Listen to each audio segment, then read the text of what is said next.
So today we're going to take a look at Rafalko again, and what I've been doing with him under saddle is I'm continuing to work with the metronome at the walk under saddle, and then at the same time I'm also having some groundwork days where we're working on trot, and we've even played a little bit with canter on the long reins. And so on the long reins, because he has so many neck issues and bit triggers, I really prefer to work in the halter with him. And because he used to always kind of, whenever I'd work on trot or canter, his hindquarters and back were so weak that he would end up going lame after a few sessions of trying to work on trot and canter. So my strategy with the trot work for Rafalko is a bit different than what I've shown with the other horses. So the first thing I do when I come out is I put him on this very tiny circle. We did 10 minutes to the right. We're just now finishing up 10 minutes to the left. Then I'm going to go back to the right, and we're going to spend 20 minutes working on trot, but with lots of transitions. And with Hercules, who struggles with comfort in the trot, I kind of push him to keep going for like 10, I think we're up to 15 minutes now of almost solid trot. So as soon as he breaks to walk, I bump him back up to the trot. With Rafalko, because his issue has more to do with stability, I do it a little differently. So I work on walk-trot transitions the whole 20 minutes, but when Rafalko comes down from the trot, I'm looking for him to stabilize a little bit before I ask for the next trot. So we'll see if I can do it from here. Usually he trots for me pretty easily. So I'm going to start asking for my first trot. Trot. Then once he's trotting, I'm just working the long reins the same way I would in the walk, trying to keep the back and the pelvis level while he's trotting the circle. And because he's more of an unstable horse, standing still and doing a more precise circle, hello kitty kitty, kind of helps with the stability factor and the hindquarter engagement. So then once he breaks the trot, I give him a little bit more time at the walk just to regain his stability. And what I'm looking for is sort of the neck to lengthen. Maybe he slows down a bit. If he offers to trot again, like he just did, that's fantastic. He can work on it when he's ready. And I love that. When they kind of enjoy working on trot, they'll often do that and just go into the trot spontaneously, come out of the trot when they feel unstable, just like that, right on cue. And then I kind of let him walk instead of just a few strides of walk after the trot transition. I let him walk anywhere from a quarter of the circle, half the circle, the full circle, depending on how he's doing. But the whole point of a downward transition is to regain stability, kind of build up that braking capacity of the body that controls their body weight as well as it's half of lifting their back. So there I've given him almost a full circle, and then I'll ask again and see what he gives me. And this is not a bad trot for him. His neck's a little to the outside, which just indicates the crookedness through his back and hindquarter, but he's pretty rhythmic. He's trying to lengthen his neck without losing forward. And he seems pretty comfortable in the trot. A little slow, but like I said, it's a work in progress. And now that we've been getting some of our cooler weather, I hate torturing horses in our hot season. It's easy to overheat them with even a little bit of trot or canter work. So especially when I'm developing trot or canter, the longer I go, the better they get. So I like to wait for the cooler season to really focus on it. Oh, good. He offered the trot again.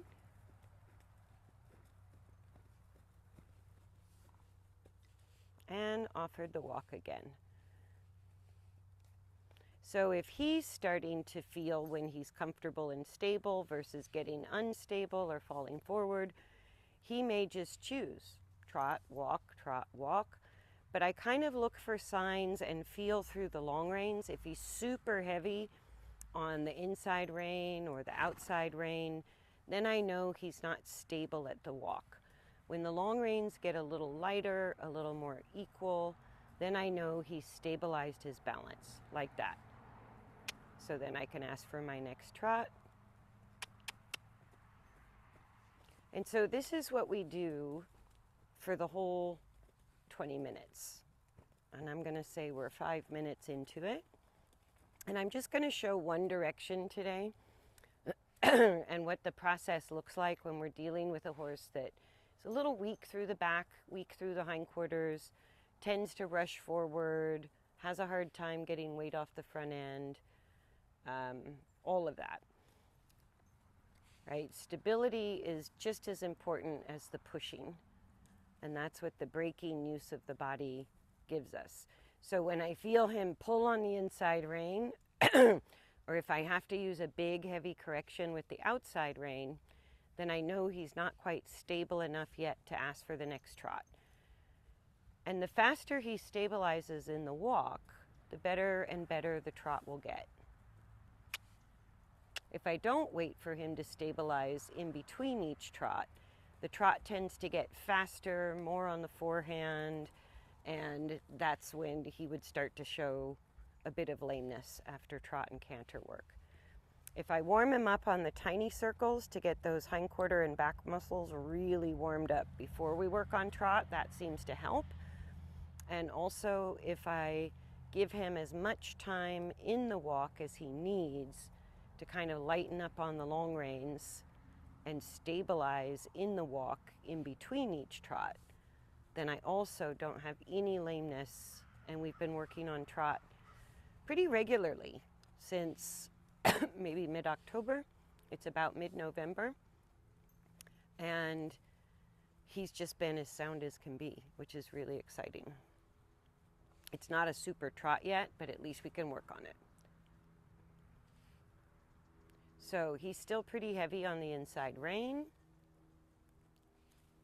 So I'm waiting for him to rebalance at the walk.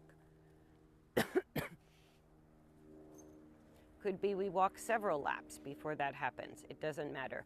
The important thing for him is that he sort of restabilizes and doesn't just lean on my hands in the walk before we add speed. Good, that's a little better. And I know I can feel the reins. I know you can't see any changes in the reins, but I can feel when he's heavy, when he's lighter, and that's what I'm going by. I also like to see if he can do that with his neck in length, because that tells me he's getting more control over his left-right balance, even though the front-back balance is still kind of a work in progress. So there, when he comes out of the trot, he's pretty heavy. There where he slows down, he gets lighter. So that's what helps us refrain from judgment of how fast or how slow our horse goes. It isn't how fast or how slow. It's when they get light to the aids that you know they're in self-carriage.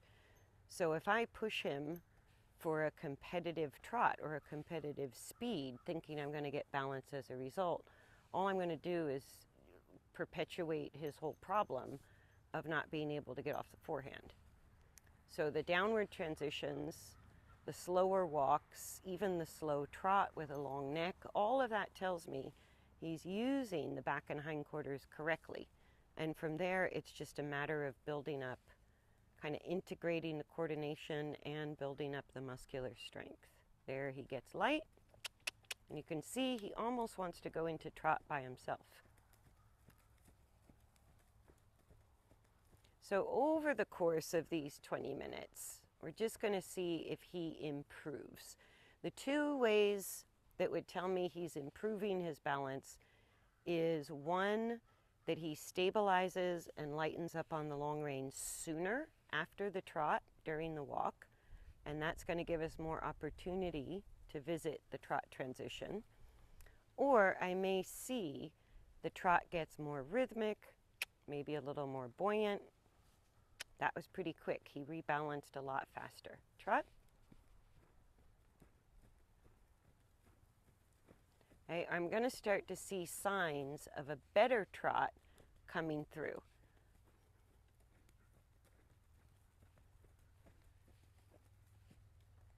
Yeah, his downward transitions are kind of wobbly and awkward, but that's all part of it. So when he chooses the downward transition, we have the best chance of him using his body correctly.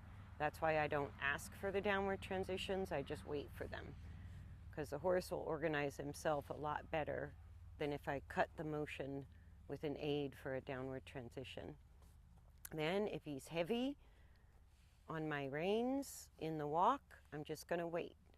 I'm going to keep giving him the rein resistance to keep the pelvis and the back level, but then he's got to figure out the stride length, the tempo, the speed at which he can start to control his own body weight. And that's what's going to make him light in my hands. And that's what I mean by stabilizing the back and hindquarter.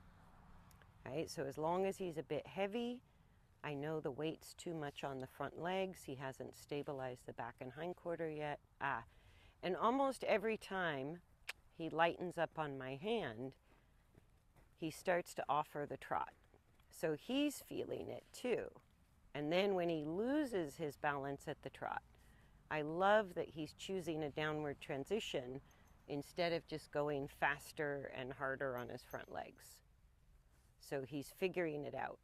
He's figuring out a trot that's comfortable, and he knows he can make a downward transition when the trot gets a little uncomfortable. Thank you, kitty. Then in the walk, I'm just going to wait until I feel less pressure on the long reins, until he quits pulling. So my inside rein not lengthening or shortening is what gives me the information about his body weight being too far left, too far right, or too far forward. Right? And even if I can't see a visual change, because it's going to be subtle at this stage, I can definitely, and there where he itches himself, he throws his hindquarter and back completely out of whack. He does that a lot. So I'm just going to wait for him to stabilize again. And almost simultaneously, as soon as he lightens on my hand, he starts preparing himself for trot. So he's enjoying the trot work, but not if I push him to trot, trot, trot, trot, and don't give him an opportunity to kind of restabilize in between the trot. There we go. A little lighter on my hand. Trot.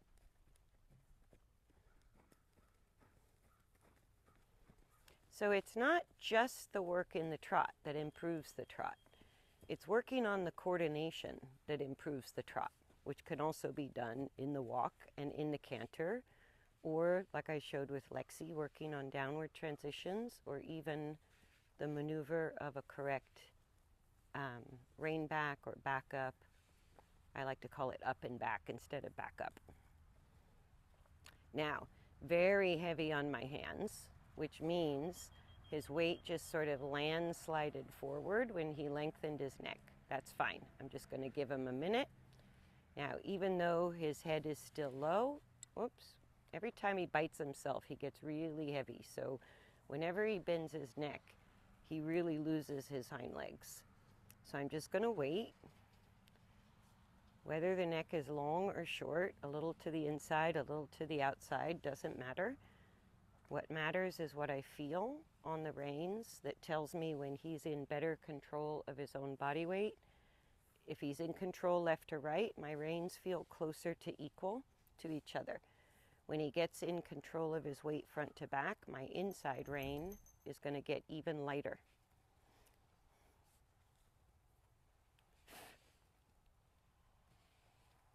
That's a little better. Still a little heavy. So again, sometimes I might do several laps, especially if he's biting at himself a lot. Either the flies or the mosquitoes. There. And as soon as he lightens, it's like we both know he's ready for the next trot. So even though I say I do this for 20 minutes, it's not a solid trot for 20 minutes because that wouldn't help his coordination. It would only kind of put him in a place where he has to learn to be dysfunctional in order to kind of get away from the pressure I'm putting on him to maintain the trot. If I don't put pressure on him to maintain the trot, and I give him the time he needs to get light again at the walk, restabilizing the hindquarters and the back, then every time we do get to trot, the trot will start to be as good as the walk. 5 more minutes. There, he got light on my hand. And trot.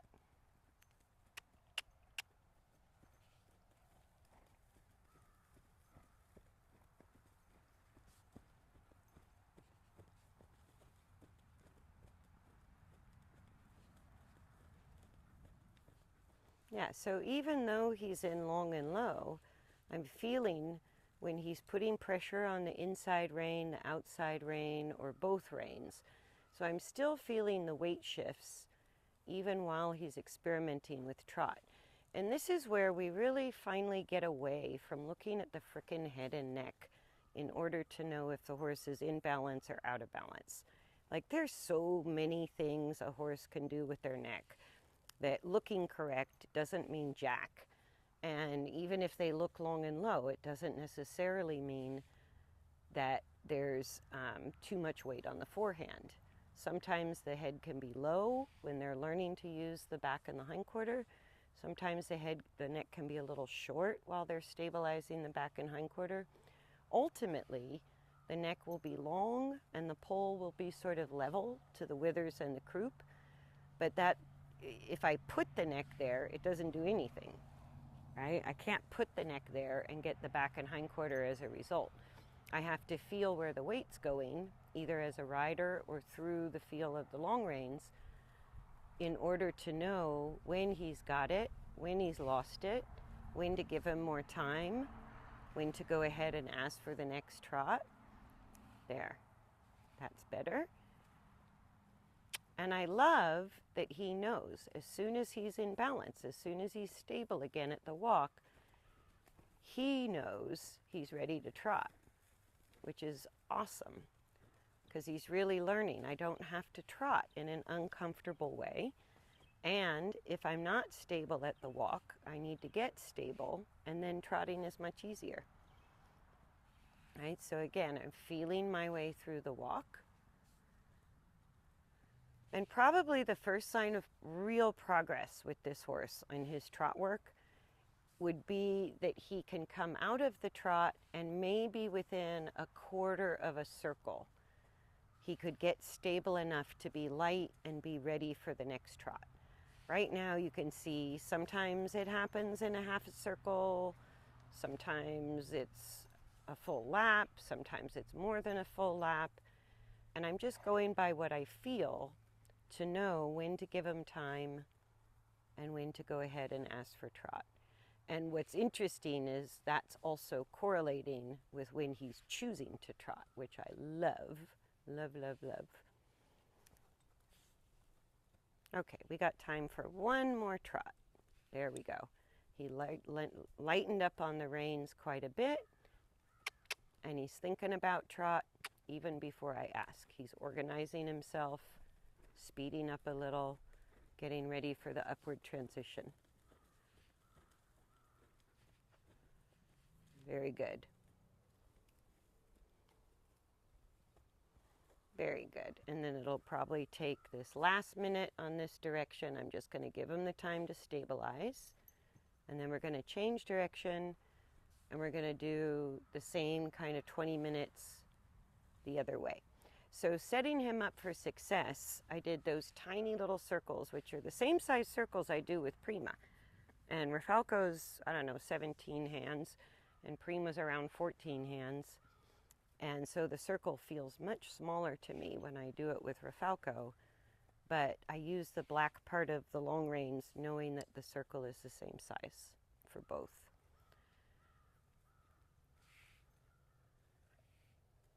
Very good. So there he lightens up, and I'm not going to ask for trot. I'm going to stop the video. We're going to change direction and finish up the other way.